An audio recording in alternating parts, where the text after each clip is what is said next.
తిరుపతిలో గోవుల మరణం అన్నటువంటిది తిరుమల తిరుపతి దేవస్థానానికి సంబంధించి అప్పట్లో తమ హయాంలో తీసుకొచ్చినటువంటి గోవులకు పుట్టిన దూడలు చనిపోతున్నాయి. గోవులు కూడా చాలా ఇబ్బంది పడుతున్నాయి. 1500 గోవుల్ని తెస్తే 500 దాకా 1500 లీటర్లు అప్పట్లో వస్తే ఇప్పుడు 500 లీటర్లే వస్తున్నాయి.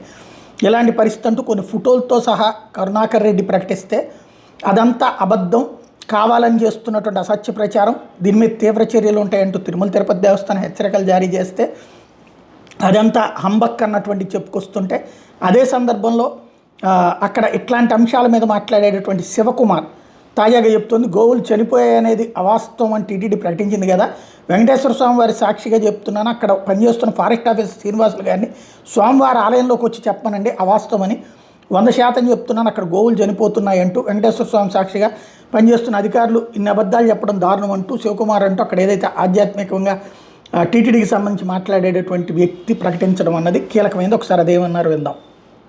నమో వెంకటేశాయ.